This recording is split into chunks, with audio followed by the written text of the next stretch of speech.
사실 오늘 함께 나누고자 하는 오직 성경 솔라 스크립트라고 하는 말씀 내용이 분량이 한 2시간 반 정도 되는 내용인데 제가 어저께 밤에 아무리 생각해봐도 오늘도 만약 제가 오늘 아침 11시에만 주님께서 허락해 주셨다라고 하면 그냥 이렇게 하려고 했습니다. 오늘 집에 가실 생각하지 마시고 우리 같이 말씀 앞에 함께 나가시죠. 이렇게 제가 하려고 했었는데 제가 또 애석하게도 청년부 예배 2시 16분 예배인가요? 거기 또 가야 하기 때문에 그렇게 할 수 없다는 것을 주님 허락하지 않으셨다는 것을 제가 깨닫고 사실 오늘 말씀이 이제 1부와 2부가 합쳐서 그렇게 되는 말씀인데 오늘은 1부를 일단 빼고 2부부터 먼저 말씀을 나누고 주님께서 또 허락해 주시면 9월 달에 와서 남은 1부를 먼저 했어야 될 1부를 그때 또 같이 나누려고 하는데 이 소식을 들으면 곽수강 목사님 너무 기뻐하시겠죠? 네. 원래 담임 목사는 한 주 설교 안 한다 그러면 굉장히 기뻐하게 돼 있어요. 너무 감사하고 제가 우리 푸른나무 교회 1호 파송 선교사님을 혹시 알고 계신가요? 네. 제가 모르셔도 오늘 아셔야 됩니다. 제가 주보에 보시면 파송 선교사 순위 1순위입니다. 제가 우리 푸른나무 교회가 제가 좀 돌아다녀도 되나요? 괜찮나요? 네. 푸른나무 교회가 2006년 1월 8일 날 저 킹공빌딩에서 첫 창립 감사 예배를 드릴 때 그때 우리 교회가 저를 1호 파송 선교사 대학로 문화 선교사라는 이름으로 파송을 해주셨어요. 그래서 제가 바로 그 다음 주 1월 15일부터 대학로에서 연극인들을 위한 예배, 대학로 기다리는 예배라고 하는 예배를 저희가 드리기 시작했고 어느덧 벌써 11년이 지났습니다. 정말 하나님의 은혜 가운데 여기까지 오게 하셨는데요. 그간 11년 동안 주님께서 우리 푸른나무 교회가 저를 파송하시고 또 11년 동안 변함없이 기도와 또 헌금과 필요한 모든 것들로 그렇게 돌봐주신 결과 주님께서 지난 11년 동안 어떤 일들을 하셨는지 오늘은 먼저 그 말씀을 좀 나누려고 하는데 이 간증을 제가 드리는 것은 결국 오늘 말씀의 주제와 같이 오직 성경으로 인도해 주신 주님의 은혜를 나누려고 하는 것입니다. 오늘 본문에서 주님께서 너희가 성경에서 영생을 얻는 줄 알고 성경을 연구한다. 그것은 맞는 태도죠. 성경에서는 인생을 얻으려고 연구하면 안 됩니다. 많은 사람들이 성경을 인생을 얻으려고 연구하는 경향을 가지고 있어요. 성경에서 정말 인생을 풍요롭게 하고 인생에 필요한 말씀을 찾아내려고 하고 심지어는 성경 가지고 점을 치고 성경으로 토정 비교를 보고 예를 들면 그런 식으로 성경을 보는 것은 전혀 잘못된 것입니다. 성경은 인생을 위한 책이 아니라 영생을 위한 책입니다. 아멘이시죠? 영생이라고 하는 것은 100년짜리 인생을 고무줄 늘어뜨리듯이 몇 가락 늘어뜨리듯이 길게 늘어뜨려가지고 영원히 지속시키는 삶을 뜻하는 말이 아닙니다. 영원한이라고 하는 말이 영어에서 everlasting이라는 말과 eternal이라는 말이 있는데 everlast라는 말은 lasting이라는 말은 last가 지속하다는 뜻이니까 영원히 길게 된다. 물론 영생의 길이의 측면에서 length의 측면에서는 그거에 적용될 수 있는 말이겠지만 그런 의미에서 보면 지옥에서도 everlasting life가 이어지는 거거든요. 그래서 사실 성경은 영생을 everlasting life라고 말하지 않고 eternal life라고 합니다. eternal이라는 말은 앞에 정관사 the를 붙여서 the eternal 이렇게 표현하면 하나님에 대한 가장 분명한 호칭이 됩니다. 하나님은 영원하신 분이에요.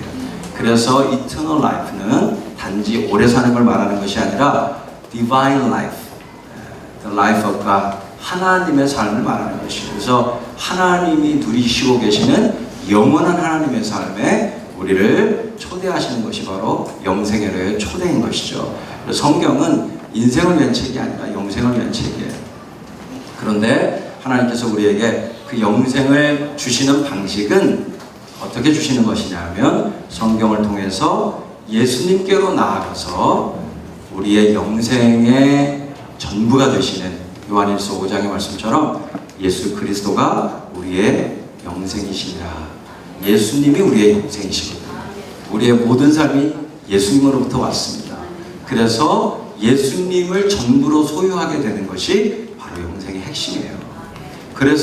그런데 주님이 이 바리새인과 사두개인과 성경학자들에게, 당시의 유대인들에게 말하고 있는 겁니다. 너희가 영생을 얻는 줄 알고 성경을 연구한다. 오케이, 그건 맞아. 그런데 정작 너희들은 나한테 오질 않아. 어떻게 된 거니? 영생을 성경에서 얻을 수 있는 유일한 길은 성경을 통해서 나에게 오는 것이고, 그리고 내가 너희들의 영생이 되는 길만이 영생의 유일한 길인데, 너희들은 성경을 열심히 연구하는데 정작 나에게는 오질 않아. 이렇게 말씀하시는 것이거든요. 하나님의 은혜가 임하면 성경을 통해서 우리에게 주는 가장 큰 은혜는 성경을 통해서 풍성한 인생을 살게 되는 것이 아니라 성경을 통해서 예수님을 만나는 것입니다. 그리고 성경을 통해서 예수님의 인도함을 받게 되는 것이죠. 아멘이시죠? 제가 지금까지 주님께서 어떻게 기록된 하나님의 말씀, 성경의 말씀으로 저와 또 저희 문화행동 아트리라고 하는 단체를 인도해 오셨는지를 오늘 좀 나누려고 해요. 우리 푸른나무 교회 제가 종종 왔었지만 제가 워낙 오래전에 교회를 떠났기 때문에 우리 성도들 가운데서는, 푸른나무 가족들 가운데서는 저에 대해서 잘 모르는 분들이 계실 것 같아서 오늘 이 예배를 시작으로 해서 주님 안에서 풍성하게 좀 사귀고 싶은데 저랑 사귀어 주실래요? 네.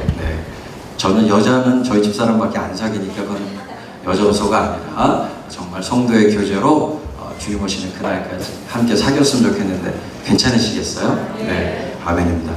사귀어 주시려면 좀 표정을 풀어주시고 너무 딱딱하게 하지 마시고 부드럽고 주님 안에서 재미있는 시간이 됐으면 좋겠어요. 인생은 말입니다. 결국 인생을 다 마치게 되면 우리 100년도 못 살잖아요. 근데 인생을 마칠 때 결국 인생에는 한 문장이 남는 것입니다. 인생은 결국 한 문장을 남기고 가는 것입니다. 내 인생에 딱 한 문장으로 요약되는 한 문장을 남기고 가는 것이 인생이에요. 그런데 놀라운 사실은 그 인생의 주인이 예수 그리스도가 되면, 그 인생의 주인이 하나님이 되면 그 내 인생이라고 하는 한 문장을 내가 만드는 것이 아니라 하나님이 만들어 가십니다. 믿으시죠? 시편 119편 105절 말씀에 주의 말씀은 내 발의 등이요 내 길의 빛이니라. 아멘이시죠? 주님의 말씀이 내 인생을 이루어 가시거든요. 그래서 주님께 전부로 드린 주님의 사람들은 그 한 사람의 인생의 문장을 주님이 이루어 가십니다. For to me, 저에게는 주님께서 제 인생 가운데 주신 세 가지 성경 말씀이 있어요. 이 세 가지 말씀으로 주님이 지금까지 50년 제 인생을 인도해 주셨어요. 저는 1968년 5월 5일 날 태어났습니다. 어린이날이죠. 그래서 제가 이렇게 동안이잖아요. 이렇게 좀 웃자고 하는 얘기는 웃어주셔야 이게 커뮤니케이션이 되는 거거든요. 예, 제가 68년 5월 5일 날 태어나가지고 저희 집은 완전 친가나 외가나 아무도 예수 믿는 사람이 없는 집안이었어요. 아무도 예수 믿지 않았어요. 저희 아버지는 조직폭력배 보스셨어요. 제 외모를 가지고 판단하시면 안 돼요. 저희 아버지도 지금은 작은 분이 되셨지만 그 당시에는 작지만 무서운 분이셨어요. 근데 원래 조직폭력배 보스들은 거부가 별로 없어요. 원래 무서운 사람들은 작아요. 근데 저희 아버지가 거느리고 계셨던 삼촌들은 작지 않았어요. 가끔 저희 집에 놀러 오시면 그 당시에 삼촌들의 키가 1m 85, 90 이런 분들이었으니까 거인들이죠. 그런 그분들 주먹 하나가 사람들 얼굴만 했어요. 삼촌들이 저를 목마를 태워가지고 이렇게 길을 나서면 사람들이 다 홍해 갈라지듯이 갈라졌어요. 무서워가지고. 그랬는데 하나님께서 기적을 일으키셨죠. 저희 아버지가 사실은 아시잖아요. 그런 사람들이 어떻게 사는지. 서울에 있는 요정이라는 요정은 다 다니시고 뭐 엄청난 분이셨죠. 그러다 보니까 의처증이 있으셨어요. 본인이 그렇게 사시니까 사랑하는 저희 어머니를 너무나 사랑하셨는데 의처증이 있으신 거죠. 그래서 아주 전 불행한 어린 시절을 보냈어요. 어머니는 이혼 서류를 항상 품에 넣고 다니셨어요. 그런데 저희 어머니가 미용사로, 한국 미용협회 부회장까지 하신 분이거든요. 저희 어머니가 미용사로 자수성가를 하신 분이에요. 근데 어느 날 어머니의 단골 손님이 저희 집이 그렇게 어렵다는 거 아시는 분께서 기도를 한참 하시고 저희 어머니에게 이렇게 말씀하신 거죠. 이 집의 문제는 사람은 해결 못해. 하나님만 해결하실 수 있어. 교회 다녀야 돼. 하고 이제 전도를 하신 거예요. 어머니가 그날따라 주님의 은혜가 임해서 그 말씀을 받으셨어요. 그리고 그날 밤에 주안상을 거하게 차려놓으시고 아버지가 들어왔는데 술을 대접하시면서 어머니가 교회 가자고 꼬시셨어요. 근데 엄마가 이렇게 말씀하셨죠. 당신이 교회 나가겠다고 하면 나 이혼서를 찢어버리고 당신하고 이혼하지 않을 거야. 그래서 아버지가 그 말에 어머니를 사랑하셨으니까 좋아 그럼 지금 찢어 이렇게 해가지고 이혼서를 찢고 바로 그 다음 주일서부터 세 식구가 제가 문여동남 외아들이거든요. 세 식구가 동시에 함께 교회를 다니기 시작했어요. 그리고 저희 아버지가 정말 뭐 인생을 화끈하게 살아오신 분이니까 하나님도 화끈하게 믿으셨죠. 그래서 담임 목사님 쫓아가서 나는 진짜 하나님 안 믿어집니다. 나는 믿어지지 않는 하나님을 나는 믿을 수가 없어요. 그러니까 나 믿으려면 어떻게 합니까? 어떻게 하나님 만납니까? 이렇게 얘기하니까 오살리 금식기도 가서 3일 동안 금식하면서 목이 터져라 하나님만 찾으십시오. 하나님 만나달라고 기도하세요. 이렇게 했는데 진짜 3일째 되는 마지막 집회 때 오신 강사님이 내가 오늘 말씀 전하기 전에 기도하는데 하나님 내 마음속에 오늘 제일 크게 하나님의 이름을 부른 사람 응답해 주신다더라. 만나 주신다더라. 이렇게 말씀하셨대요. 너무 아버지가 놀래가지고 그래서 그냥 그 오살리 기도는 떠나가는 거기서 정말 누구든 나보다 큰 쫙 하면서 막 지신 거예요. 사람들이 다 곁에서 막 다 떠나갈 정도로 발광하신 거예요. 근데 그때 물론 이제 그런 기적적인 역사는 사실 믿음의 근거가 될 수는 없어요. 복음으로 하나님의 말씀으로 인도하는 과정은 될 수 있겠죠. 그래서 하나님께서 그 과정을 주셔가지고 저희 아버지가 이렇게 물방울이 하나 딱 보이는데 그 커다란 물방울 안에 한 놈이 딱 서 있는데 너무 더럽더래요. 저 자식 무슨 뭘 그렇게 저렇게 더럽나? 진짜 더러운 놈일세. 그래서 막 아유 더러운 놈 이렇게 막 하고 계셨는데 주님께서 마음속에 잘 들여다봐라, 자세히 봐라 그러시더래요. 마음에 자세히 보니까 아버지들이에요. 나네. 그러면서 거기서 막 떼굴떼굴 부르시면서 하나님 나 어떻게 해야 이 죄를 씻음받을 수 있습니까? 할 때 예수 그리스도의 보혈의 은혜를 주님 말씀하셔서 그렇게 이제 저희 아버지가 하나님 만나시고 그 깡패가 사실 저희 집에서는 제가 국민학교 3학년 때 목사가 되기로 서원을 했는데 놀랍게도 주님이 저희 아버지를 먼저 부르셔가지고 저희 그 깡패 우리 아버지가 목사님이 되셨어요. 저희 아버지가 예수 믿기 시작하고 이제 막 신학을 하실 때 이제 그러면 예수 믿으면서 이제 뒤집어 주셔가지고 조직을 다 와해시키시고 다시 너희들이 모였다는 소리가 들리면 내 손에 죽을 줄 알아라. 각자 다 하나님 믿으며 살아라. 이렇게 하시면서 다 흩어버리셨는데 그 삼촌들이 가끔 우리 아버지 생일에 찾아오시는데 그 삼촌들이 와가지고 이런 말씀 하시는 거예요. 와 형님요 하나님 세긴 세네요. 형님을 꺾은 거 보니까 정말 세신 분이시네요. 이렇게 하고 그 삼촌들이 예수 믿고 장로님 되시고 그러셨어요. 그래서 주님의 은혜 가운데 저희가 그렇게 예수를 믿는 가정이 되고 목사의 가정이 됐는데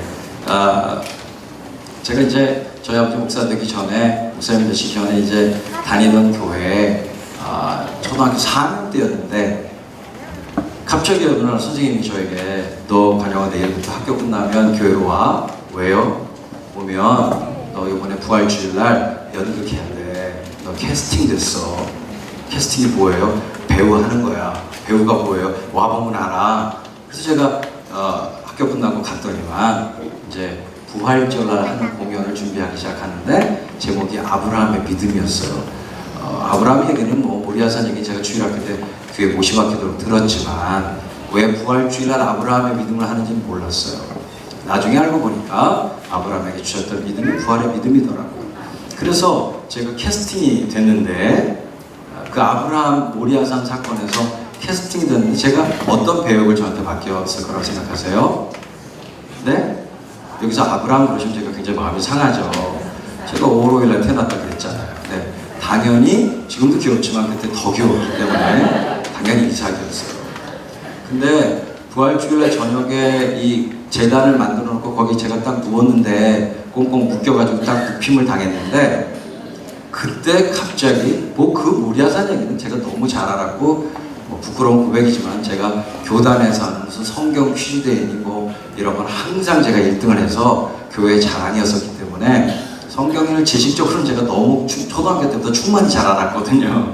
그런데 그때 그렇게 머리로만 알고 있던 이삭의 이야기가 그 제단에 눕혀져 있는 저에게 이삭의 마음이 부어진 거예요. 이삭이 이런 마음이었겠구나. 이런 마음이 딱 드는 순간 곧장 이어져서 십자가에 누우신 예수님이 이런 마음이셨겠구나.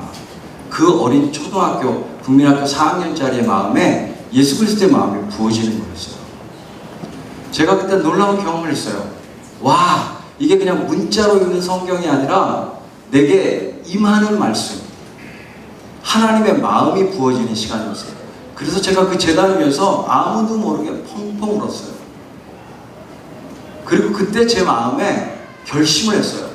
와, 이 공연을 보고 은혜를 받는 사람들 많겠지만 그거 문제가 아니라 내가 은혜 받기 위해서라도 나 이거 계속해야 되겠다. 이런 마음을 먹게 되는 순간이었어요. 그래서 그 다음부터는 성탄절, 부활절, 성탄절, 부활절 교회에서 하는 모든 연극에 제가 참여하기 시작했어요. 그러다가 중학교 1학년이 접어들면서 중학교 1학년부터 고3 때까지 6년을 교회를 다닐 때 제가 4년을 회장을 했어요. 장기 집권을 한 거죠. 근데 그 당시에 중고등부는 아시는 분은 아시겠지만 문학의 밤이라는 게 있었고 그 문학의 밤의 하이라이트는 성극이었어요. 이 연극을 얼마나 잘하느냐가 학생의 부흥의 놀라운 키였어요. 그래가지고 제가 여름 수련회가 끝나고 나면 지금은 목동에 있지만 종로가 CBS 2층에 올라가면 신청각 자료실이 있었고요. 거기 시꺼먼 시꺼먼 갱지죠. 시험지 같은 거. 거기에 삐뚤빼뚤 타이핑이 된 단행본 대본들이 있었는데 여름 수련회 끝나면 제가 거기 가서 살았어요. 대본을 찾기 위해서. 우리 교회에 가장 맞는 대본을 찾으려고 계속 대본을 뒤졌어요. 그렇게 하면서 찾아낸 대본으로 공연을 올렸고요.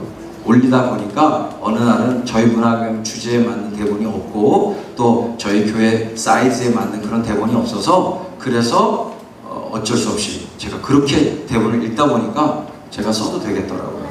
그래서 제가 막 썼어요.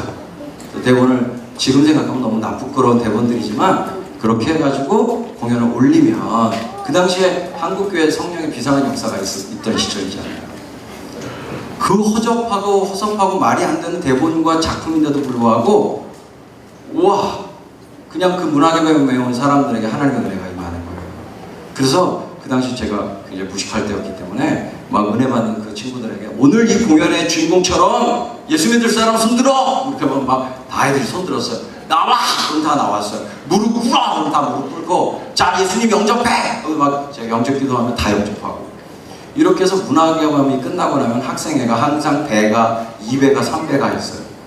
그렇게 학생회가 늘어가기 시작하면서 제가 중학교 3학년 때가 됐을 때 그 일에 미친 까까머리 중학교 3학년짜리 8명 남자애들이 함께 모여가지고 야 우리 주님께 우리 인생을 드리자. 우리 그냥 이걸로 이 드라마로 이 연극으로 복음 전하는 일에 우리를 드리자.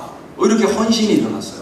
그래서 그 8명이 구유선교단 우리는 구유 같은 존재들이지만 예수님만 계시면 여기가 하늘나라야. 뭐 이런 믿음의 고백으로 구유 선교단이라는 이름을 지어가지고 그 8명 중학생 3학년짜리가 그때로부터 대학교 2학년 때까지 5년여 넘도록 선교단 활동을 시작했어요.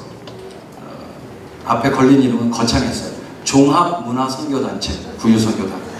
이래가지고 중학교 3학년짜리들이 방학만 되면 여름방학, 겨울방학 전국에 있는 비닐하우스 교회들, 이 가난한 개척교회들 찾아다니면서 낮에는 축구전도 해가지고 방 뻥 차고 들어가가지고 예수 믿으세요 하면서 초청장 드리고 오늘 밤에 오세요 이렇게 해가지고 초대하고 밤에 그분들이 오시면 띠까띠까 막 그룹 사운드 하고 흑인 연가 막 아카펠라로 부르고 그리고 드라마 보여주고 지금 저기 예멘에 가 계신 저희 이모부가 그때부터 저희 지도교사셨는데 우리 백규현 선교사님, 백구장 선교사님이 딱 연극 끝나고 나오셔서 복음 전하시고 이렇게 해서 놀랍도록 역사들이 일어나기 시작했어요. 한 번은 조용한 시골 마을인데 그 비닐하우스 교회에 애들이 와가지고 막 띵까띵까 이렇게 하니까 얼마나 시끄럽겠어요. 그 조용하던 마을에.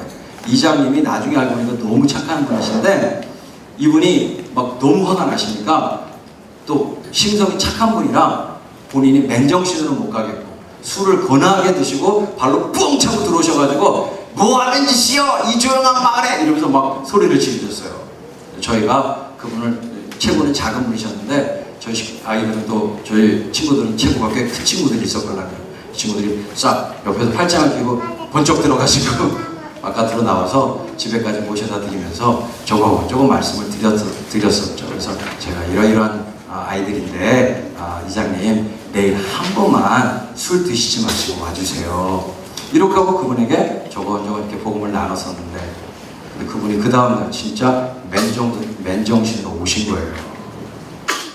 그리고 그날 밤에 했던 저희 연극과 메시지를 통해서 예수를 믿게 되신 거예요.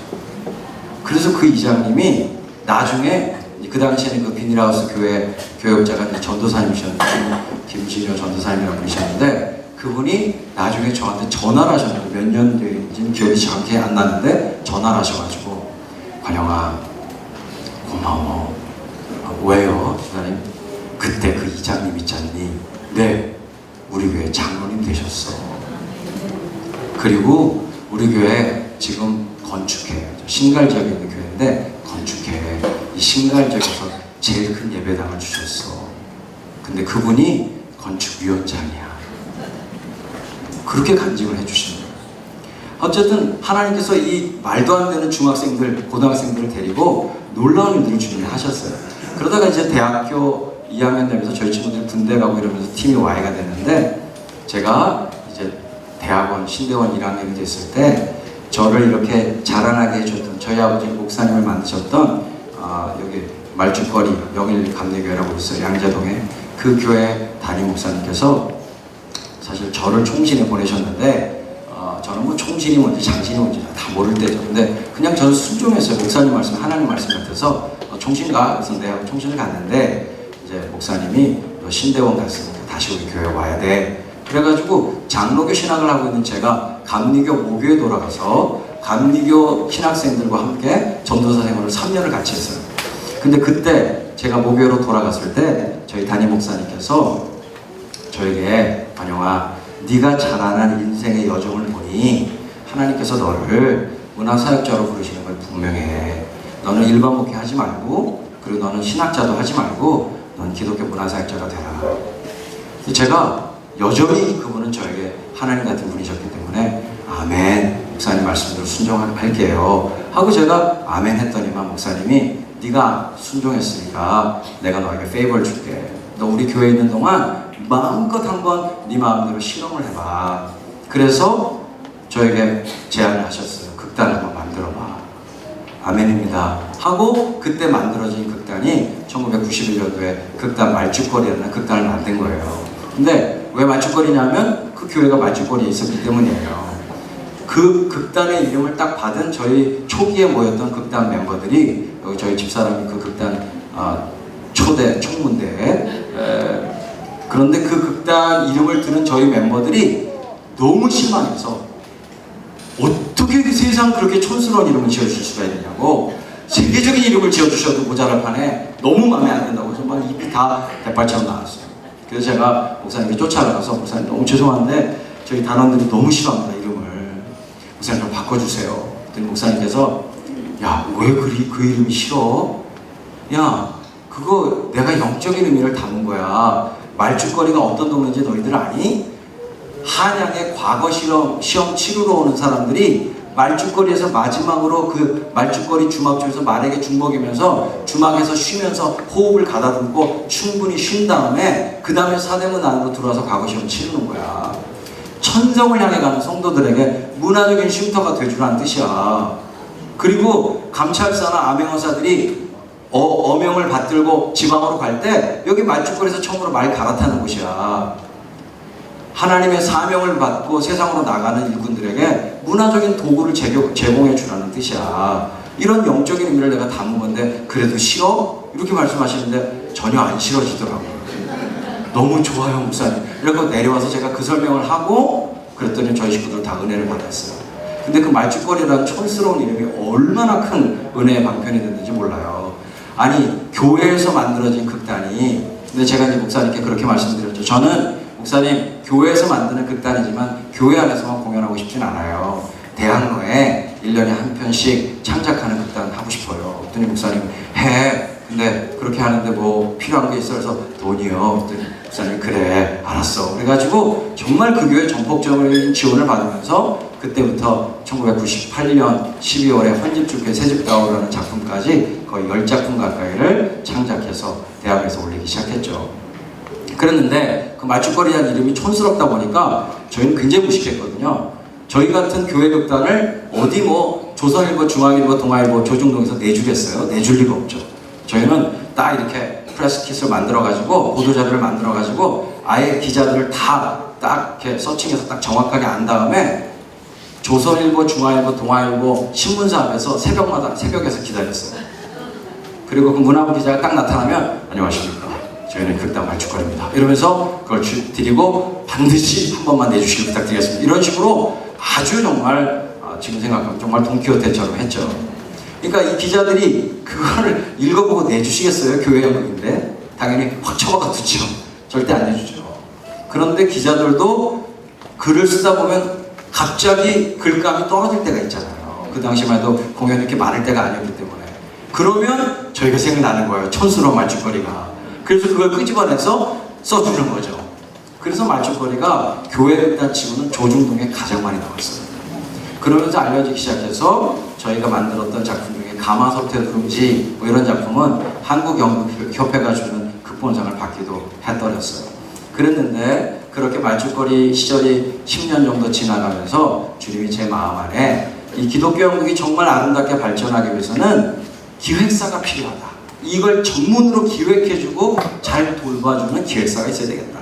이런 마음을 주셔서 제가 군대 목사로 군목으로 갔다가 제대하면서 여기 지금도 조명하시나요? 우리 윤성인 집사님. 네, 우리 윤성인 집사님이 아주 돈키호테 같은 분이에요. 저분이 96년도인가 그때 헤럴드 연극제라고 우리 교계에서는 정말 규모 있고 멋있는 연극제를 기획을 하셨었어요. 저분이. 그리고 대상팀에게는 500만 원인가 뭐 준다라고 상금을 내걸어가지고 제가 돈에 눈이 멀어가지고 저희 극단 말죽거리 멤버들을 데리고서 그 대회에 참여했지 뭐예요. 헤럴드 연극제. 예. 그랬는데 글쎄 저희가 대상을 받았지 뭐예요. 놀라운 일이죠. 그런데 돈은 뭐 100만 원인가 밖에 못 받았어요. 사기친 거죠. 그래가지고 그런데 어떤 저희 집사님이 또 여우주연상을 받았었어요. 헤럴드 연극제. 네, 그런데 제가 그때 그 과정을 통해서 윤성인 한 사람을 얻은 거죠. 너무 멋진 기획자인 거예요. 야, 어떻게 하나님이 이런 기획자를 세우셨지?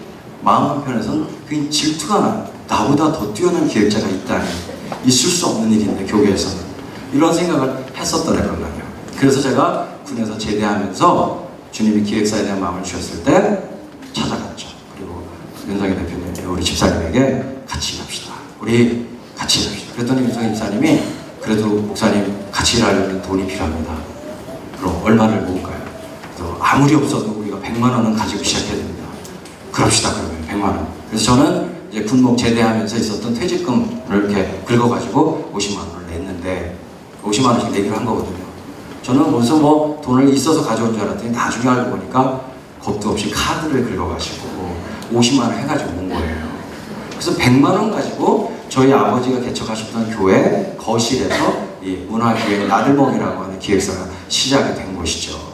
그렇게 하고 그 단체가 첫 번째로 만들었던 공연이 뮤지컬 오마이갓스라고 하는 뮤지컬이었는데 10계명, 1, 2계명을 주제로 한 하나님을 믿는 것 같지만 실제로 우상을 숭배하는 이런 현대인의 우상 문제를 다룬 작품이었어요.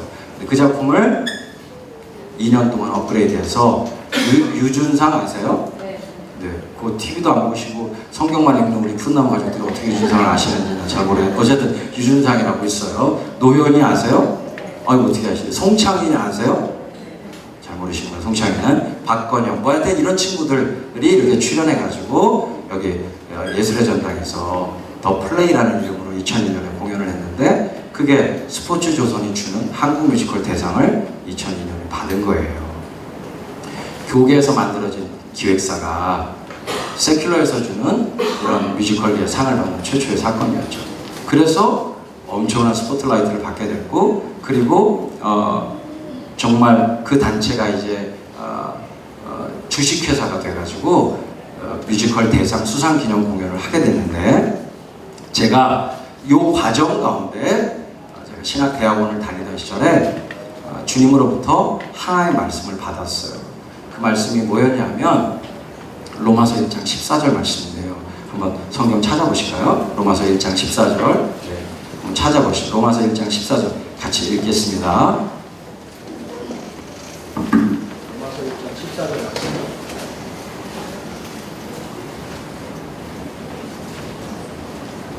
읽겠습니다. 시작.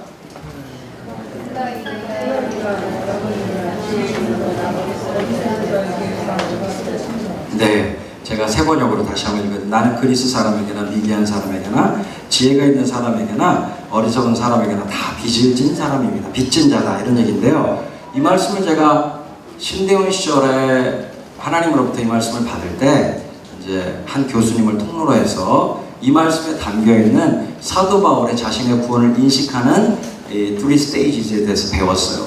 세 가지 단계로 사도 바울이 이 말을 하게 됐다는 거예요. 첫 번째, first stage는 뭐냐면 하나님의 구원의 계획이 있는 거예요.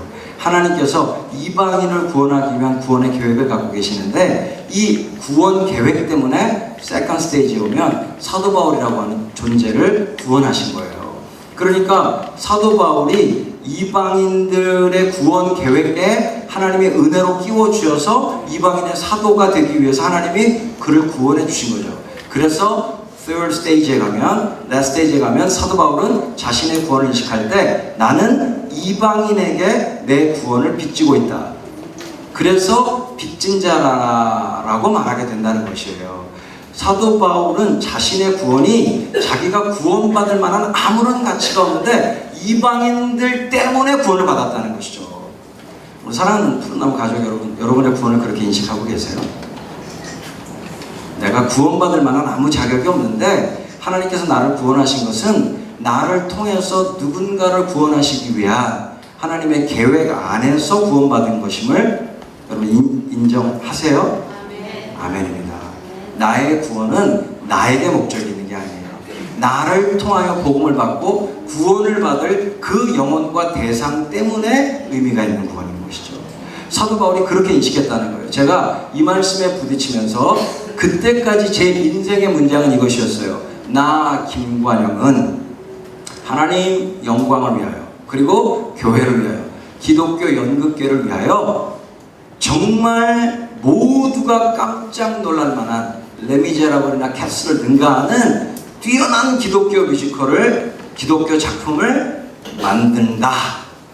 이것이 제 인생의 한 문장이었어요.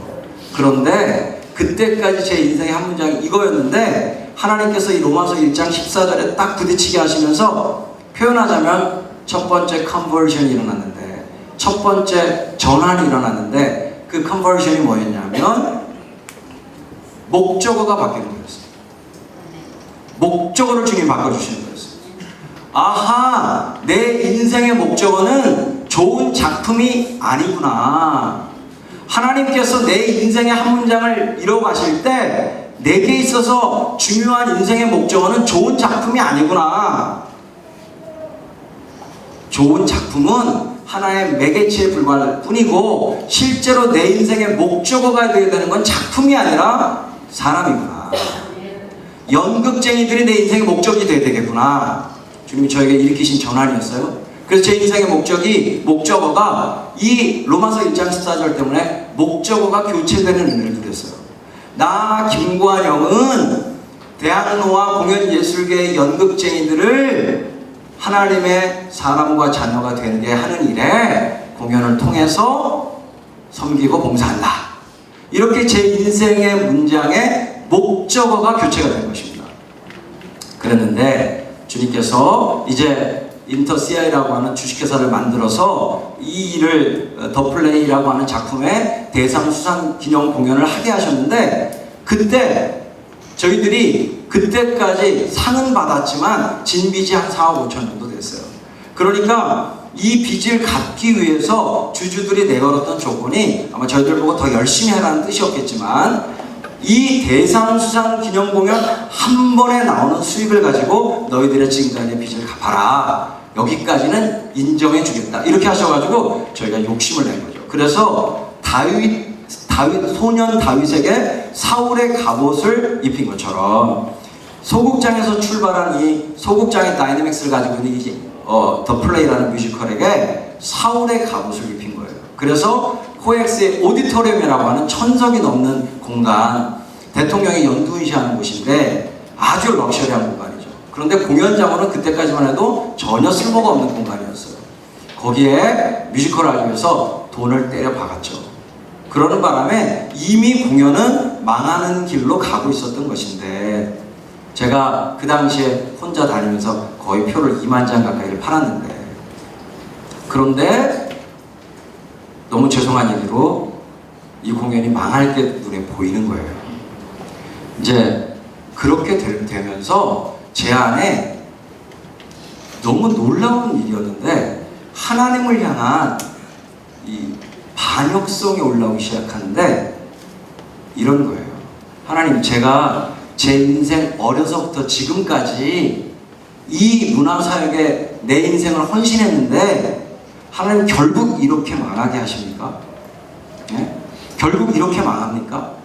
이러면서 제 마음에 하나님을 향한 알 수 없는 분노와 불만이 일어나면서 이 분노와 불만을 하나님 앞에 무릎 꿇고 복음 가운데 하나님께 여쭤보는 게 아니라 하나님을 무시한 채로 이 불만을 풀어제키기 위해서 죄를 짓기 시작하는데, 물론 그전에도 조건과 상황만 맞아떨어지면 죄를 지었지만 본격적으로 직원들 다 퇴근하고 나면 혼자 있는 제 방에서 포르노를 보기 시작했어요. 그전에도 봤지만 이제 중독이 된 것이죠. 그리고 거기서 자유행위를 하고, 그러지 않으면 집에 들어서 잠을 잘 수가 없는 포르노 중독이 오기 시작한 거예요. 이 포르노 중독 때문에 계속해서 저에게 이 음란의 영이 작용하기 시작하는데, 나중에는 보고 이렇게 나 혼자 푸는 걸로는 해결이 되지 않더라고요. 그때 저희 집사람이 둘째 아이를 낳고 이제 몸을 풀러 강원도 저희 부모님 댁에 가 있을 때였는데, 제가 그때 어쨌든 하나님을 향한 분노와 불만, 이것을 가지고 함께 일하던 여자 직원 중에 하나, 싱글인 자매를 유혹하고, 제 비서 역할을 했던 자매인데 나를 위로할 사람은 너밖에 없다, 이렇게 하고 제가 그 자매와 간음을 저질렀어요. 그 간음이 6개월이나 지속됐고요. 그리고 저의 개인적으로 그 사건을 제가 저지른 그냥 범죄 정도가 아니라 저 스스로를 최면을 걸기 시작했죠. 이건 내가 사랑해서 그런 거야. 그래서 제 아내에게 이혼을 요구하기 시작했고, 그리고 아내가 들어주지 않자 제가 집을 나갔습니다. 그리고 2년 반 동안을 정말 누가복음 15장의 탕자보다 더하면 더하지 덜하지 않은 삶으로 그렇게 하나님을 떠나서 2년 반을 살았어요. 그런데 그렇게 제가 죄 가운데 있을 때 하나님께서 2년 반 정도가 지나가는 시점에서 제가 세웠던 제 남은 인생에 대한 계획들을 철저하게 하나님이 맡기 시작하셨는데 저는 영국에서 새로운 삶을 살려고 돈을 모으고 있었어요. 그런데 하나님께서 그 돈을 찾을 수 없게 하셨어요. 그냥 좀 심각하지만 재밌게 들어주시면 좋을 이야기인데 제가 그 더플레이를 다 망가뜨리고 저의 간음과 죄 때문에 다 팀을 망가뜨리고 작품 완전히 다 망가지고 그리고 나서 팀을 떠나면서 그래도 양심은 있다라고 제가 제 평생의 동역자라고 부르는 윤성인 집사님에게 제 양심상 제게 딱 하나밖에 없는 신용카드, 국민은행 신용카드를 저희 윤성인 집사님에게 딱 드리면서 이건 친구의 우정입니다. 이게 한도가 1,300만 원이니까 그런데 이 한도 내에서는 제가 갚을 테니 급한 일이 생기면 이걸 쓰세요. 이러면서 제가 우정이랍시고 그 카드를 하나 주고 갔는데 제가 그래가지고 영국 가려고 돈을 차곡차곡 다 모았거든요.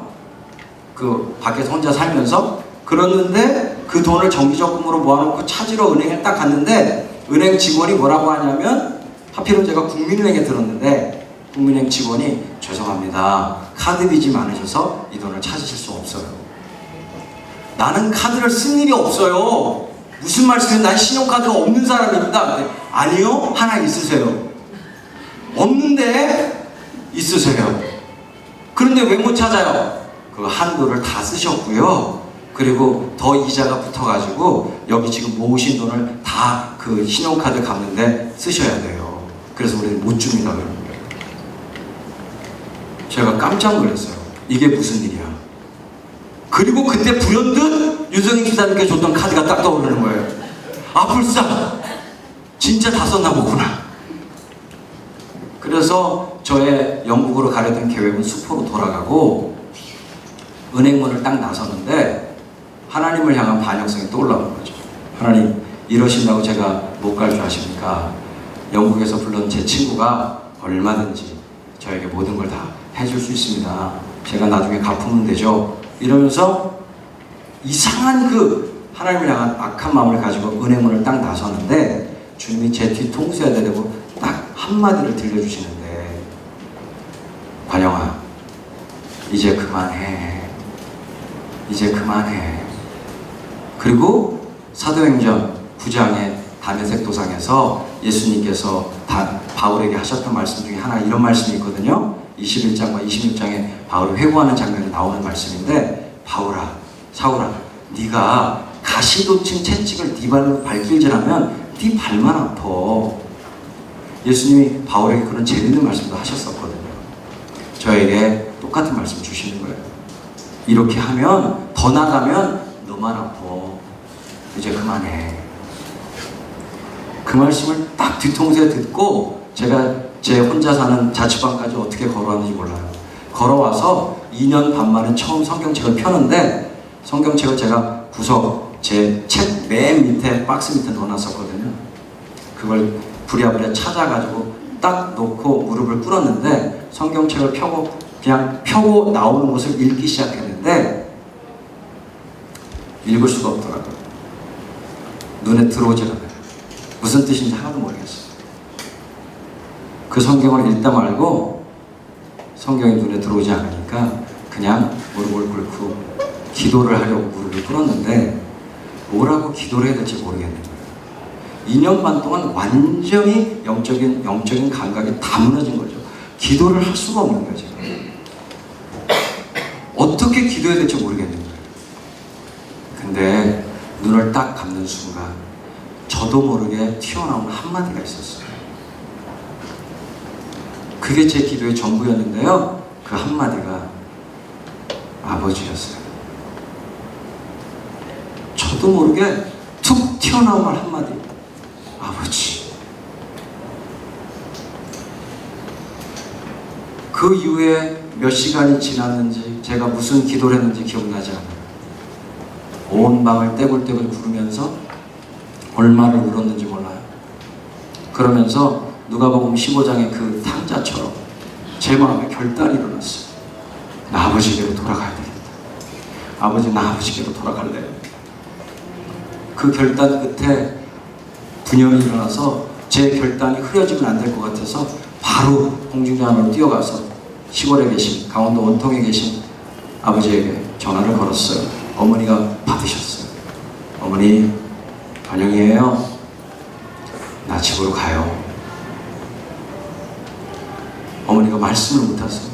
2년 반 동안 저희 아버지 어머니가 강원도 원통 저희 집에 혹시 나중에 가보시게 되면 아시지만 돌담을 몇 킬로를 돌담을 쌓으시면서 눈물로 그 돌담을 쌓으시면서 저를 위해 기도하셨어요. 그 돌담을 쌓은 게 저 때문이었어요. 그러면서 얼만큼 금식하셨는지도 몰라요. 금식을 밥 먹듯 하셨대요. 그랬는데 어머니가 제 전화를 받고 말을 잊지 못하시더라고요. 그리고 전화를 끊고 제가 바로 이삿짐을 싸고 강원도 원통으로 돌아갔는데 우리 아버지 말씀드렸잖아요. 어떤 분인지 아시죠? 네, 저는 일단 삽자루를 맞고 시작할 줄 알았어요. 제가 차에서 딱 내리는 순간 너 잘 왔다. 맞고 시작하자. 이렇게 하고 이제 한따까리 아주 거하게 하고 그 다음에 이제 뭐 얘기가 시작될 줄 알았는데 제가 이삿짐 차에서 딱 내리는 순간 아버지께서 우리 아버지가 나와서 기다리고 계시더라고요. 몇 시간을 기다리셨는지 모르지만 나와 계셨어요. 제가 내리자마자 아버지가 저에게 다가오셔서 제가 지금 몸무게가 70kg인데 그때 2년 반 동안 바깥에서 그렇게 죄짓고 살면서 56kg 정도 나갔었어요. 아버지가 느끼시기에는 뼈다구밖에 안 남았다고 느끼셨겠죠. 저를 와라 끌어안으시더니만 제 귀에다 대고 딱 두 마디를 하셨어요. 첫 번째 한마디는 아들아 잘했다.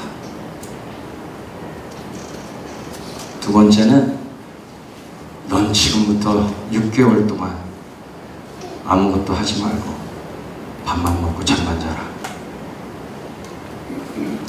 저에게 누가복음 15장이 실제가 되는 시간이었어요. 그때로부터 정말 3개월여 동안 밥만 먹고 잠만 잤어요. 얼마나 잠이 쏟아지는지 정말 정신을 차릴 수가 없었어요. 그리고 하나님께서 저를 동해기도원에서 일주일 동안 단식을 하면서 주님께서 저를 만나 주셨고, 그리고 주님의 은혜 가운데 우리 곽수강 목사님, 송정미 사모님이 제가 그렇게 타락하여 집을 나가 있는 모든 기간 동안 우리 목사님 사모님이 저를 누가복음 15장의 아버지와 같이, 그리고 혹시 어머니가 있었다면 어머니와 같이 저를 위해 기도하고 기다려 주셨어요. 제가 돌아왔다는 소식이 들리자마자 곽 목사님 바로 시골로 전화하셔서 당장 나에게 오라고 말씀하셨어요. 그러나 제가 목사님 죄송한데 제가 좀 몸을 추스려야 돼요. 그래서 한동안 뵙지 못했지만 목사님의 권유로 제가 이제 다시 목사님을 도와서 이 푸른나무 교회 창립을 준비하는 과정을 갖게 되는데, 그 전에 이제 제가 동해기도원에서 하나님 앞에 무릎 꿇는 시간이 있었어요. 근데 그때 그 하나님 앞에 무릎 꿇는 시간을 통해서 제 마음에 하나님께서 한 가지 던진 숙제가 있었어요. 그것은 뭐냐면 제 인생의 문장에서 정말 교체돼야 할 부분이 있는데 그게 교체되지 않고 있다는 것에 대해서 제 영적인 갈망을 일으키셨어요. 근데 그게 뭔지는 몰랐어요. 그냥 은혜를 받았고 회개를 했고, 그리고 하나님 앞에서 정말 일주일 동안 눈물 마를 날이 없이 그렇게 단식하며 기도했는데, 그런데 그게 뭔지는 잘 모르겠는 거예요. 그래서 하나님의 은혜 가운데 이제 제가 다시 목사님의 은혜로 다시 교계 사역자로 오게 되었는데, 그런데 한 번도 그동안 설교한 적 없었는데 푸른나무 교회 창립을 준비하는 2005년 9월에 우리 목사님께서 이제 회복되었으니까 말씀을 전하라고 해서 2005년 9월 몇째쯤가 이제 제가 푸른나무 준비하는 예배에서 말씀을 누가복음 15장으로 말씀을 전했어요. 그때 우리 사모님께서 제가 주님을 위해서 일하는 데 달려가는 성향인 걸 아시고 프랭클린 플래너를 복귀 선물로 설교자로 복귀한 선물로 저한테 그 플래너를 주셔서 제가 지금까지도 그 플래너를 가지고 있어요. 그런데 그렇게 은혜를 받았지만 그리고 일종의 회복이 일어났고 주님의 은혜 가운데 우리 교회가 파송해줘서 이제 대학로에서 다시 사역이 열리기 시작했고 뮤지컬 루카스라고 하는 작품이 소위 말하면 교계에서 올라가자마자 대박을 내서 많은 사람들에게 문화행동 아트리라고 하는 팀이 1년 만에 알려지기 시작했는데 그런데 제 마음에 풀리지 않는 뭐가 있는 거예요. 그때 지금 오만에 가 계신 아까 말씀드린 구유선교단의 지도교사 역할을 했던 저희 백규현 선교사님의 셋째 이모부가 되셨는데 저희 이모부가 저에게 이렇게 말씀해 주셨어요. 사실은 이모부가 제가 집을 나가서 부산에 있을 때 해운대 앞바다로 찾아와서 저에게 먼저 해주셨던 말씀이 있었어요. 그건 뭐냐 하면 이런 잔인한 말씀이었는데 관영아 너 이제 끝났다고 생각하지? 저한테 그러시는 거예요. 해운대 앞바다에서. 제가 네 이모부 전 이제 끝났어요. 그랬더니 저희 이모부를 아시는 분들은 아시지만 너무 온유하신 분이고 거친 말을 절대 하실 수 없는 분이에요. 근데 이모부가 저에게 제가 진짜 이모부답지 않은 말을 제가 들었어요. 뭐라고 말씀하시냐면 관영아 네가 끝나야 돼. 너 이번 일을 통해서 너 끝나야 돼. 네가 끝나야 하나님이 시작하셔. 너 이번에 절대 끝날 뻔하지 마라. 인생 가운데 가장 불행한 사람이 끝날 뻔하다가 안 끝난 사람이야. 끝나야 돼. 여기서 네 인생이 끝나야 돼. 그래야 주님이 시작하셔. 제가 그랬죠 이모부한테. 자살하란 말씀이세요? 아니 네가 자살하면 넌 영원히 안 끝나는 길로 가는 거야. 네가 자살하면 네 자아는 네 육체는 끝이 날지 모르지만 네 자아는 영원토록 끝나지 않는 길로 가는 거야. 자살하는 말이 아니야. 네 자아가 여기서 끝나야 된다는 뜻이야. 제 자아가요? 셀프가요? 어떻게 끝나요? 방법을 가르쳐 주세요. 방법은 없어. 네 자아는 네 스스로 절대 끝낼 수 없어. 그런데 어떻게 끝내라는 말씀이세요? 네 자아를 네 스스로 끝낼 수 없기 때문에 예수님이 2000년 전 갈보리 언덕 십자가에서 네 이름표 달고 죽으신 거야. 네가 끝내는 게 아니야. 네가 이미 예수님과 함께 끝났음을 믿는 거야. 믿음으로 끝나는 거야. 믿음으로 죽는 거야. 믿음으로 그분의 죽음에 참여하는 거야. 제가 알아들을 수 없는 말이었어요. 그 말. 알아들을 수 없는 말이었어요. 그런데 다시 이모부가 대학로에서 사역을 시작했다는 저에게 찾아오셔서 관영아 미안한데 넌 아직 사역을 다시 시작할 때가 아니야. 넌 복음 앞에 서야 돼. 넌 십자가 복음 앞에 서야 될 때야. 너는 복음으로 분명하게 네가 끝나고 주님이 사시는 길로 가야 돼. 아직 너 사역 시작할 때가 아니야. 그래서 그때 제가 이제 모든 것을 다 내려놓고 2007년 1월에 이모부가 만나신 저희 이모부 아시는 분 다 아시지만 정말 평생 거룩하게 살아온 주님의 종이거든요. 초등학교 때부터 장애인 선교하셨고요. 신학교 시절에 낙도 선교하셨고요. 그리고 목사 안수 받으시면서 한나오라는 배선교를 10년이나 하셨고요. 그리고 그 이후에 아프가니스탄 가셨고요. 아프가니스탄 왜 가시냐 그러니까 세 가지 조건 주님 말씀하시더래요. 세상에서 가장 복음이 없는 지역, 세상에서 가장 가난한 지역, 세 번째는 가장 위험한 지역. 그래서 아프가니스탄 칸다를 가셨는데 분당생물교회 사태 때문에 4년 반 만에 나오셨거든요. 나오실 때 모든 책임지고 나오실 때 그 다음 예멘으로 가시더라고요. 왜 가시냐? 두 번째로 복음 없는 곳, 두 번째로 위험한 곳, 두 번째로 가난한 곳 예멘이더래요. 그래서 예멘으로 가신 분이에요. 정말 하나님께 드려진 분이거든요. 그런데 이모부가 저에게 뭐라고 하시냐면 너 내가 주님께 어떻게 헌신하고 살았는지 알지? 알죠. 그런데 주님이 1년 전에 내가 카자흐스탄 선교사들을 위한 복음학교 갔을 때 주님이 나에게 이렇게 말씀하시더라. 규현아, 네가 평생 나를 위해서 한 거 내가 알아. 그런데 난 너의 헌신을 받을 수 없어. 너무 깜짝 놀라셔서 왜요? 왜 내 헌신을 못 받으세요? 왜냐하면 너는 죄덩어리고 나는 거룩한 하나님이기 때문이야. 나는 거룩한 헌신만 받을 수 있어. 너 같은 죄인의 헌신은 받을 수가 없어. 아니 그러면 성경에 하나님께 헌신하라는 수많은 말씀들은 무슨 뜻이에요? 난 온 세상에서 딱 한 사람의 헌신만 받을 수 있다. 누군데요? 내 아들 예수다. 그럼 우리는 어떻게 헌신해요? 너희들의 헌신은 난 받을 수 없어. 하지만 너희들은 내 아들과 함께 죽고 너희들 안에 내 아들이 살면 네가 하는 헌신이 아니라 네 안에 있는 내 아들의 헌신이기 때문에 내가 너의 헌신을 받을 수 있지.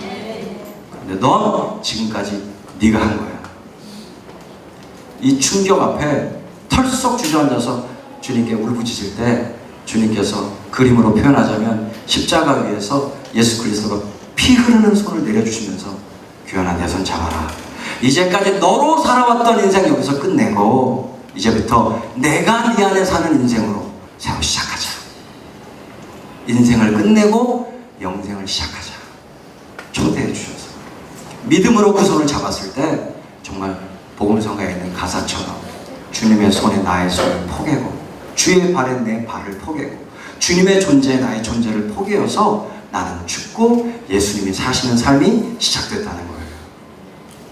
이 복음을 저도 동일하게 2007년 1월 목회자 복음학교에서 주님이 저의 존재로 듣게 하셨고 그 복음 저의 생명으로 받게 하셔서 그때 김관영은 예수님과 함께 죽었습니다.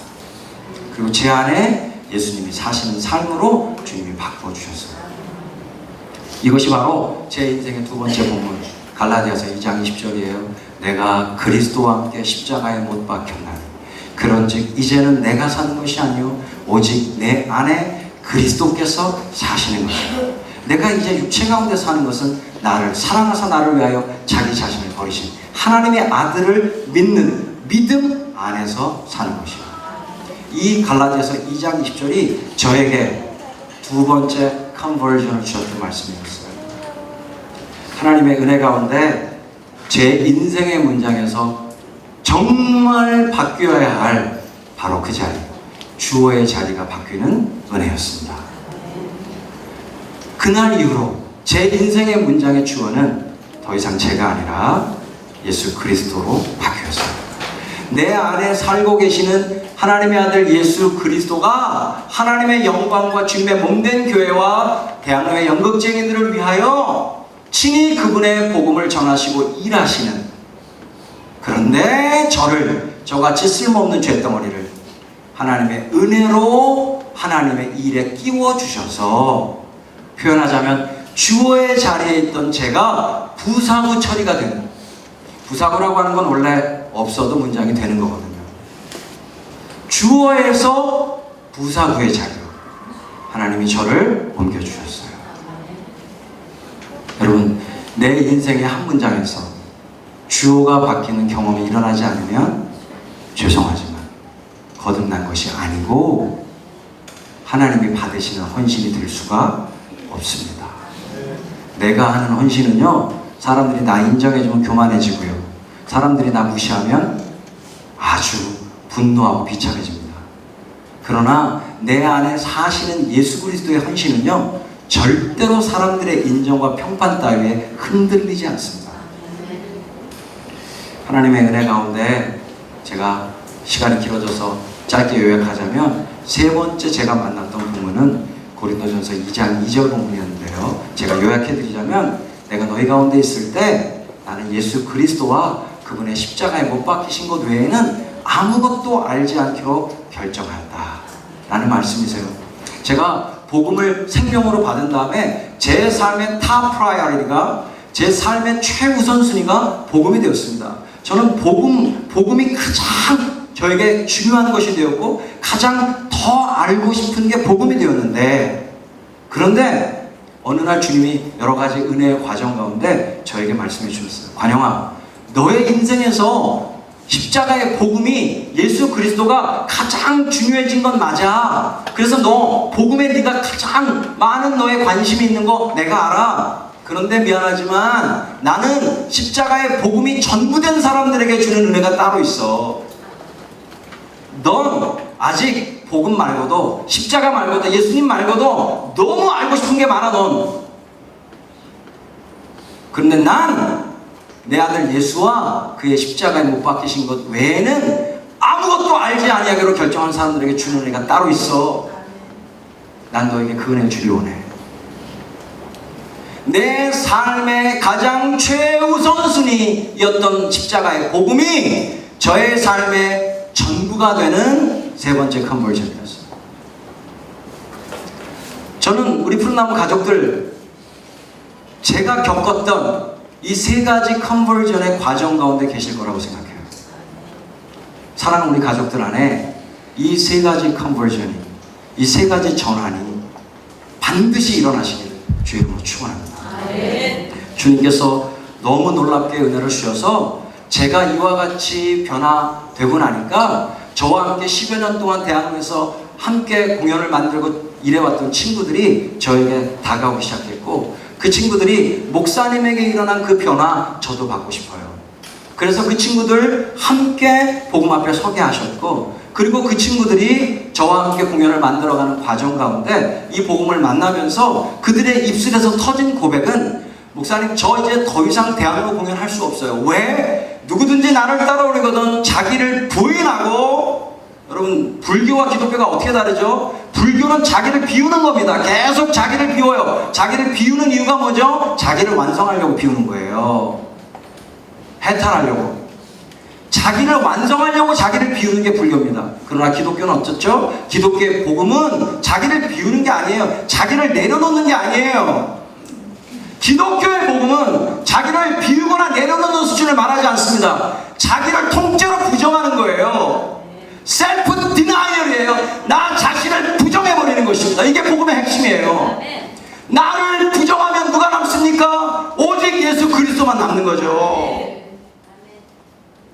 이게 복음의 능력입니다, 여러분. 나는 사라지고 나를 구원하신 예수 그리스도만 남는 거예요. 이 복음을 만난 저희 식구들이 대학로 공연 다시 못하겠다는 거예요. 왜냐하면 대학로의 모든 공연들은 자기를 긍정하고 자기를 완성하라고 메시지를 주는 공연들이거든요. 그런 공연 다시는 못하겠다는 거예요. 저희와 함께 대학로에 11평짜리 월세방에 저희 4식구가 살고 있었는데, 거기에 수십 명이 모여 앉아서 성경 공부하고 기도하면서 하나님께 기도해서, 하나님 저희 어떻게 살아야 됩니까? 앞으로의 남은 삶을 어떻게 살기 주님 원하십니까? 기도하던 중에 주님이 저희들에게 말씀을 주셨어요. 너희들 이제 십자가 무대 밑에 까는 거 그만해라. 십자가 무대 밑에 까는지 그만해라. 십자가는 밑에 까는 게 아니라 높이 드는 거야. 십자가 높이 드는 공연으로 나에게 영광을 돌려라. 주님이 저희들에게 말씀으로 임하여 주셔서 저희가 그때 결단을 하고 함께 모여서 이제 선교사들의 극단으로, 선교극단 저는 너무나 많이 했기 때문에 저희 식구들에게 난 선교극단 안 해. 나 말죽거리 10년이나 했고 그 앞에 구유선교단 5년이나 했어. 난 15년 동안 선교극단 해봤는데 선교하러 오는 애는 난 거기서 만나본 적 없어. 거기서 커리어 싸워가지고 다 나가려고 하는 애들 뿐이야. 길러놓으면 다 도망가. 나는 그런 극단 안 해. 그것도 의미가 있겠지만 나는 기왕 극단 한다면 선교극단 말고 선교사들의 극단을 하고 싶어. 우리 식구들이 목사님 뭐가 달라요? 커미먼트가 달라. 헌신이 달라. 제가 백지를 쫙 돌리고 여기 약정해. 3년씩. 3년 동안 꼼짝 안 하겠다 약정해. 다 3년 약정을 했어요. 그리고 저희가 이제 극단으로 모여서 준 공동체로 살기 시작했는데 1년 딱 지났을 때 2010년 5월이 됐는데 1주년 감사 예배를 함께 강원도 원통 아버지 집으로 가가지고 돈 없으니까 걸로 갔죠. 그래가지고 고기 먹고 모여 앉아가지고 예배 드리고서 지난 1년이 어땠냐 물어보니까 제 오른쪽에 있었던 황장현 선교사라는 친구가 펑펑 우는 거예요. 이 친구 워낙 눈물이 많지만 펑펑 울어요. 그래서 제가 아휴 미안해 1년 동안 고생 많았지 얘기해 뭐가 힘들었는지 고치자 우리 이렇게 말했더니 아니요 목사님 저 힘들어서 우는 게 아니에요. 왜 울어? 하나님께 죄송해서 울어요. 뭐가 죄송해? 제 인생에서 지난 1년이 가장 행복했어요. 왜 행복했냐면 오직 나의 의는 믿음으로 말미암아 살리라는 말 난 전혀 알지 못했어요. 그런데 지난 1년 동안 믿음으로 산다는 게 뭔지 정말 알게 됐어요. 하나님께 감사하고 찬양했는데 전 너무 행복했어요. 뭐가 죄송해? 이렇게 행복한 선교사의 삶으로 불러주신 주님 앞에 휴대폰 약정도 아니고 3년을 약정했다는 게 너무나 죄송해요. 그거 어떻게 하고 싶어? 저 그거 찢어버릴래요. 다시 쓸 거예요. 몇 년 쓸 건데. 저는 통 크게 한 10년쯤 쓸려나 했어요. 거기 저는 perpetual, 종신으로 쓰겠어요. 저 주님 오신 날까지, 죽는 날까지 이 선교사의 길을 가겠어요. 그 당시에 저까지 포함해서 성인이 13명 있던 시절인데, 그 다음 How about you? 제가 계속 물어보니까 다 똑같은 대답을 해요.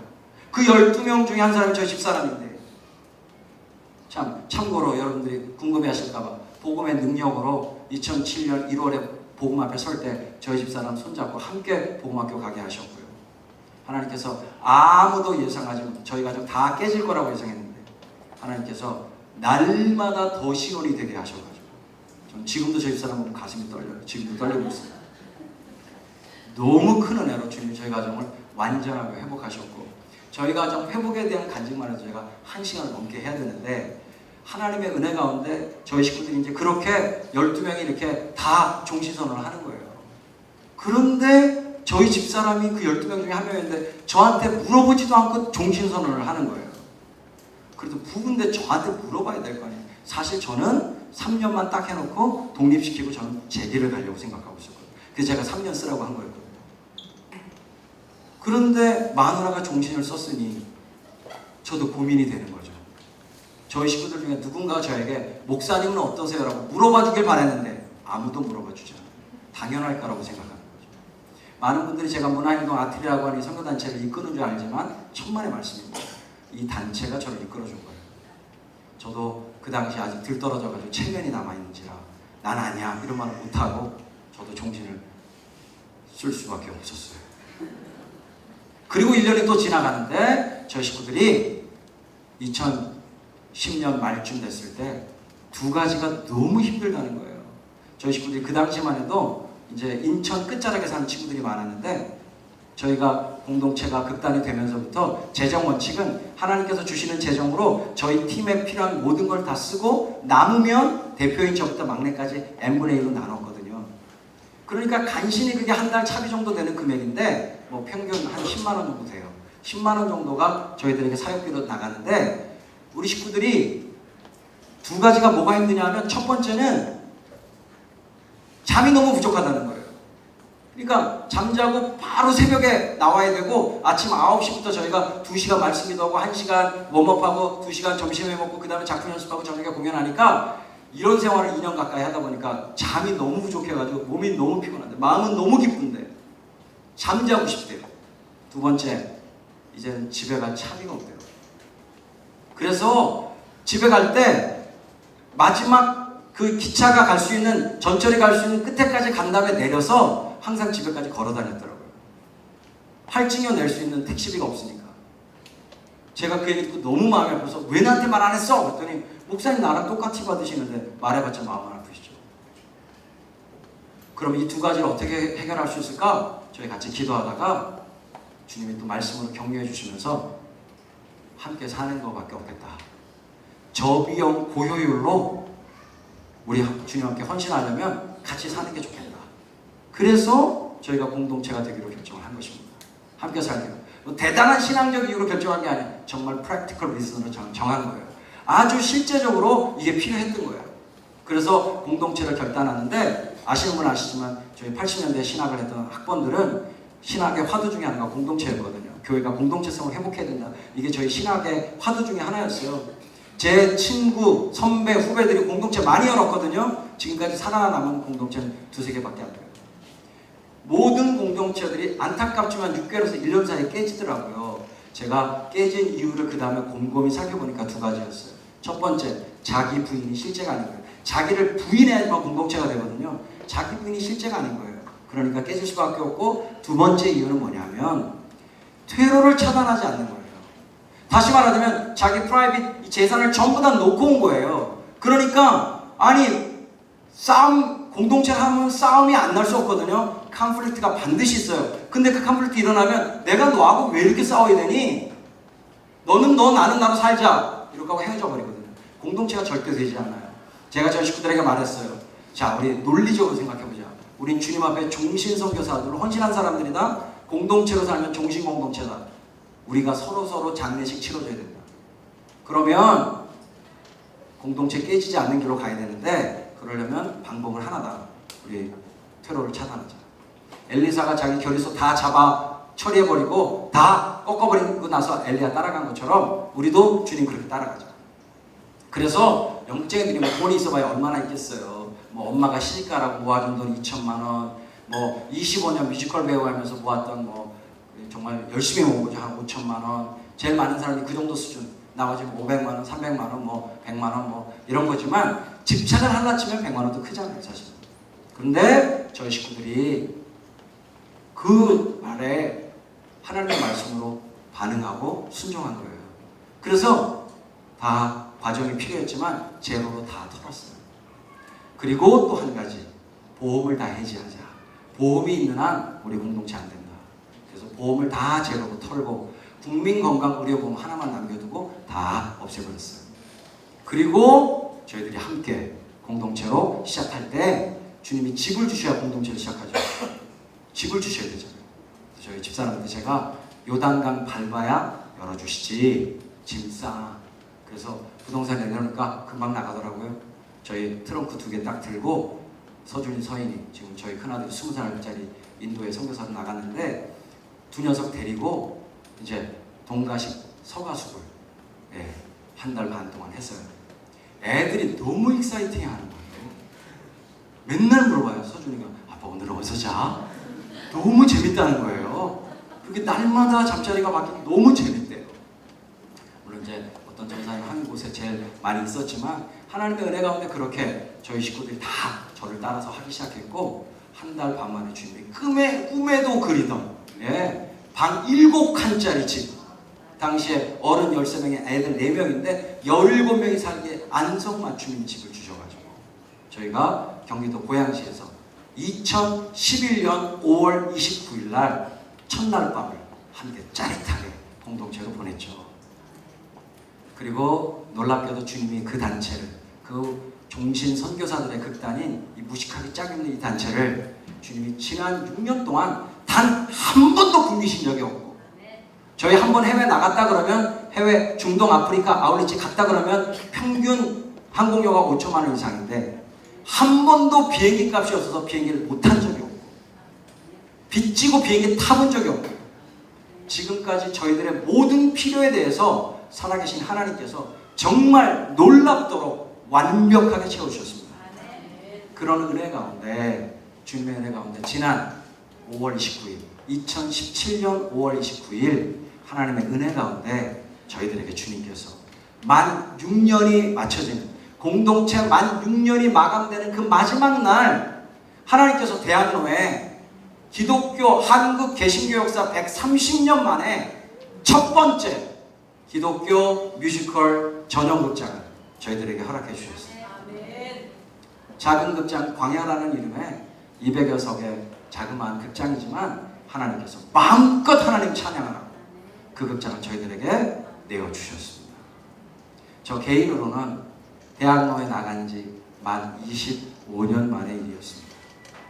제가 지금도 기억합니다. 제 나이 25살 때 대학로의 담벼락들에 포스터 풀칠하면서 대학로를 돌아다니면서 하나님께, 하나님이 대학로에 하나님 마음껏 찬양할 수 있고 높일 수 있는 극장 하나님 허락해 주세요. 25년 전에 했던 그 기도를 하나님께서 들어주셔서 25년 만에 주님이 극장을 허락하셨는데 어느 날 아침 그걸 묵상하다가 아브라함 떠올랐습니다. 75세의 부르심을 받아서 100세의 약속의 아들을 받았던 아브라함. 나도 25년 만에 주님이 극장을 주셨는데 아브라함은 하갈이 한 명이었고 이스마엘이 한 명이었지만 저는 그동안의 25년이라는 세월 동안 수없는 하갈을 취했고 수없는 이스마엘을 낳았지만 하나님은 결국 하나님의 자비하심과 긍휼하심과 전능하심으로 이 일을 이루시고야 말았다라고 하는 놀라운 은혜의 깨달음을 주셨습니다. 주님이 하셨습니다. 여러분 지금 1년 동안 대학로에서 종교개혁 500주년 기념공연이 일어나고 있는데 놀랍게도 이 500주년 기념공연 1년 동안 공연하는 중에 하나님께서 저희들에게 전용극장도 허락해 주셨고 또 더북이라고 하는 뮤지컬을 지방 공연까지 시켜주셔서 한국 공연사에 없는 일이 벌어지고 있습니다. 상설 공연을 하는 팀이 세컨 팀을 만들어서 지방 공연을 돌고 있고, 그러던 중에 극장을 주셔서 이제 그 극장에서 또 다른 요한계시록이라는 공연을 올리고 있는 한국 공연사에 없는 초유의 사건을 주님께서 주님의 은혜로 일으켜 주셨어요. 근데 이 일이 가능했던 것은 12 파트너라고 불리워졌던 한국교회 도움 때문이었습니다.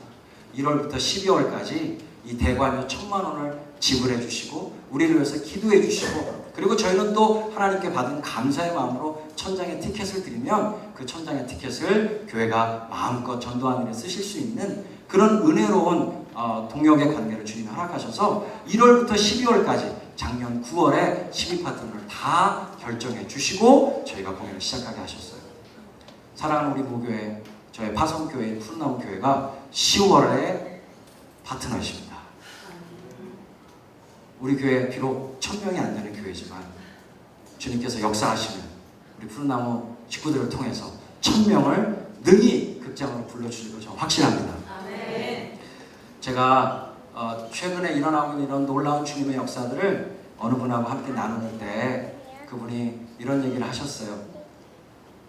목사님, 잘 나갈 때 조심하십시오. 하나님께서 그렇게 크게 쓰실 때 조심하십시오. 하나님께 버림받지 않기 위해서 하나님과의 개인적인 시간을 놓치지 마십시오. 말씀과 기도의 자리에 늘 나아가십시오.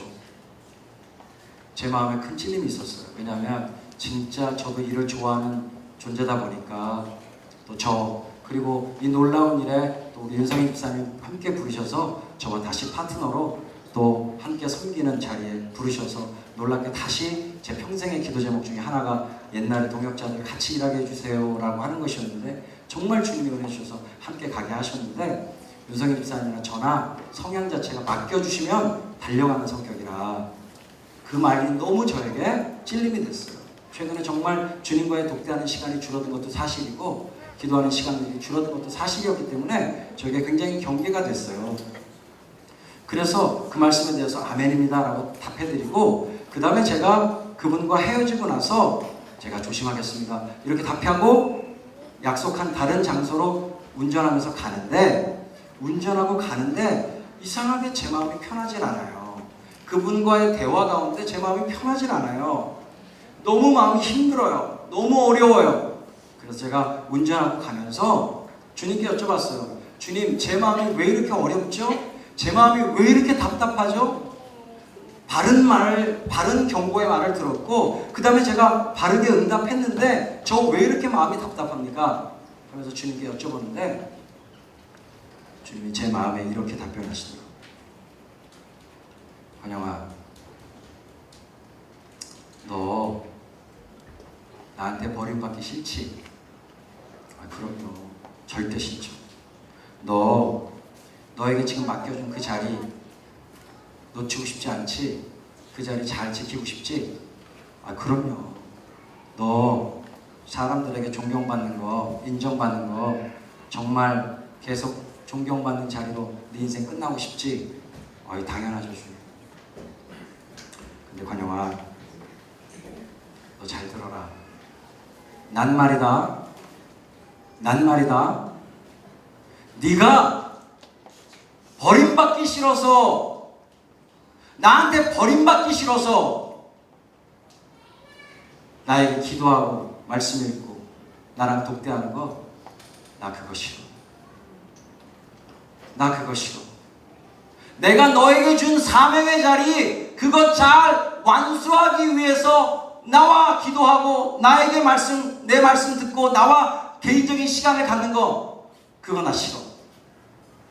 나 그거 제일 싫어하는 거야. 내가 너에게 분명히 말해주는데 난 널 영원히 버리지 않아. 넌 내 아들의 피값으로 샀기 때문에 절대로 나 영원히 너 놓지 않아. 절대로 너 버리지 않아. 너 버림받지 않으려고 나한테 오지 마. 너 버림받지 않으려고 나한테 오지 마.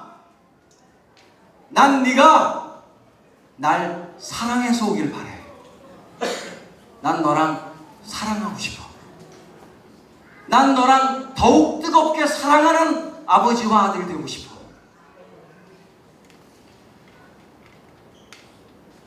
그 운전하는 차 안에서 주님과 나만의 부흥회가 시작됐어요.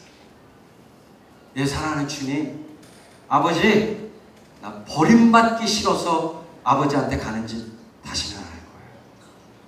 난 주님 사랑하기 때문에, 나를 사랑하여 자기 자신을 버리신 하나님의 아들 예수님 사랑하기 때문에 예수님께 갈 거예요. 사랑하기 때문에 말씀을 읽을 거고, 사랑하기 때문에 기도할 거고, 사랑하기 때문에 예배할 거예요. 주님, 영원히 제가 주님 더욱 사랑하게 해주세요. 이렇게 기도를 주님이 받으셨습니다. 사랑하는 푸르나무 가족들 안에 이 주님을 사랑하는 영원토록 더욱 커져가시길 예수님의 이름으로 축원합니다. 기도하겠습니다.